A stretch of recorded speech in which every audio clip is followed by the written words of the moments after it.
Dari namanya saja sudah jelas ini adalah sebuah ilmu santet yang tergolong tingkat kengeriannya tinggi. Bahkan seseorang yang memiliki kemampuan ini tidaklah banyak, karena untuk memiliki ilmu santet ini syarat dan tirakatnya tidaklah mudah dan tergolong sulit. Bahkan si pemilik ilmu santet jenis gondo mayit ini juga akan mempunyai ciri khas penyakit yang tidak bisa disembuhkan.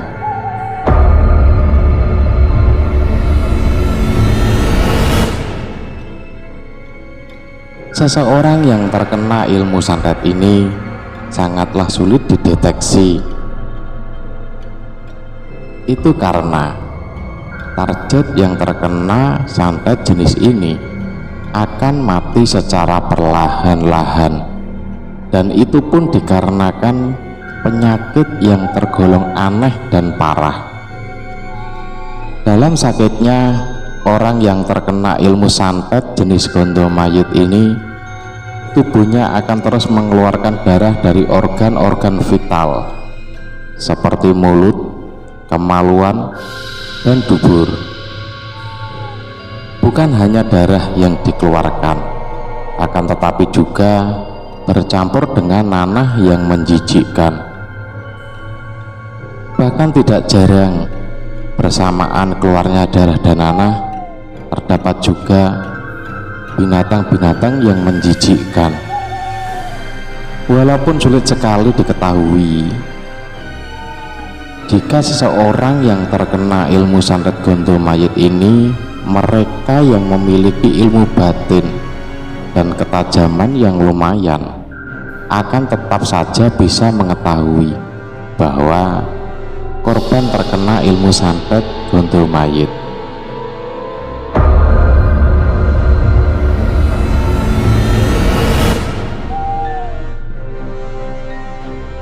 Inilah sebabnya mengapa orang jarang sekali memiliki atau bahkan tidak mau mempelajari ilmu ini.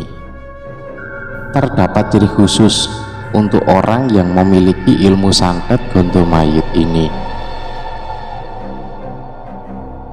Seseorang yang memiliki ilmu ini terdapat penyakit kulit seperti koreng yang tidak bisa disembuhkan. Konon jika pemilik ilmu santet gondo mayit ini membunuh satu nyawa, maka akan timbul penyakit tersebut. Begitulah seterusnya, semakin banyak pemilik ilmu santet gondo mayit ini menghabisi nyawa targetnya, maka akan semakin banyak pula penyakit kulit yang dideritanya. Akan tetapi kekuatan ilmu ini tergolong kuat dan susah untuk ditangkal. Walaupun demikian, tetap saja ada penangkal untuk ilmu santet jenis ini.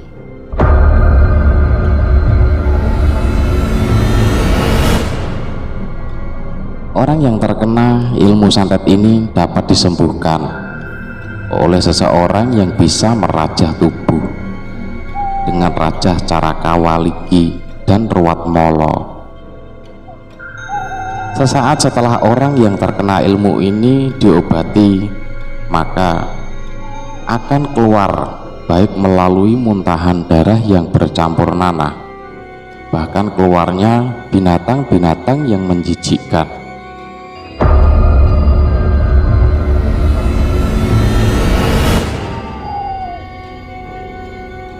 Nama santet gondo mayit ini merupakan yang paling seram dan mengerikan.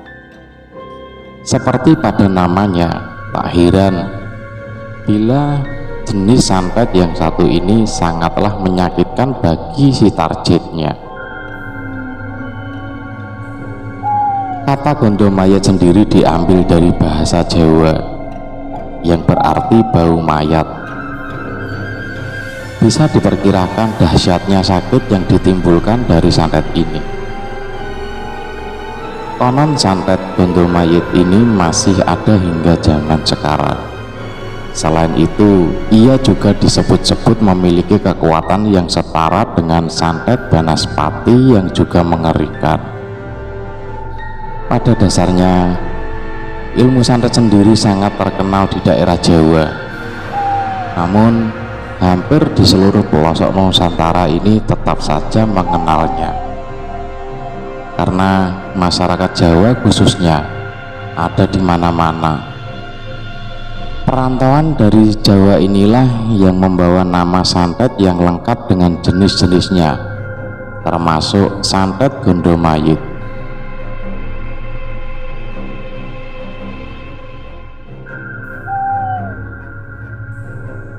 Santet Gondomayit ini sendiri bisa dilepaskan dan terkena pada targetnya akan menimbulkan efek langsung. Efek-efek awal jika seseorang terkena santet Gondomayit sebagai berikut: kaget dan langsung lemah sekujur tubuhnya. Dimanapun berada, target akan jatuh tersungkur tidak berdaya.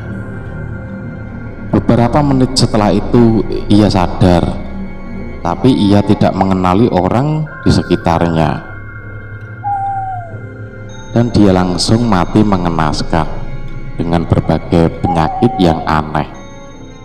Itu hanyalah sedikit gambaran dari orang-orang yang terkena santet Gondomayit.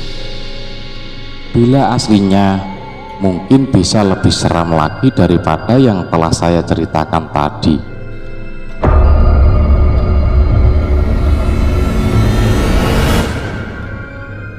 Media yang biasa digunakan dari santet Gondomayit ini adalah bagian tubuh si target. Bisa seperti potongan rambut, potongan kuku, bahkan bekas pakaian yang akan dicampur dengan media-media yang disiapkan dari sebuah makam, yang ketika pengambilan media dari makam tersebut harus disamakan dengan weton si target. Setelah persiapan dicukupkan, biasanya ritual pengiriman santet Gondomayit ini siap untuk dilakukan. Tak perlu menunggu lama, biasanya akan terdengar kabar kematian si target secara mengenaskan. Dan pada umumnya penyantetan dikirim pada malam hari yang bertepatan dengan weton yang dimiliki oleh targetnya.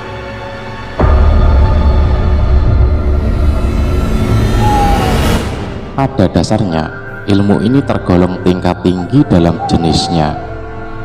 Si pemilik ilmu santet Gondomayit bisa digolongkan seorang dukun yang pilih tanding. Biasanya pemiliknya akan terdapat borok atau koreng yang bernanah dan menjijikkan. Selain itu, biasanya ia akan mengasingkan diri tinggal di hutan belantara sendirian ataupun di kampung-kampung yang sepi. Karena tuntutan dari perjanjian ilmu santet Gondomayit biasanya akan membuat si dukun sakti ini hidup dengan kesendiriannya. Bau tubuhnya busuk yang ditimbulkan dari borok tersebut sehingga dijauhi oleh orang banyak, dan juga hidup sendirian bagaikan mayat di liang lahat. Pada zaman sekarang memang sangat sulit menemukan dukun sakti yang seperti ini, tetapi tetap saja ada, terutama di daerah-daerah terpencil yang masih sangat peka dengan hal-hal yang berbau mistis.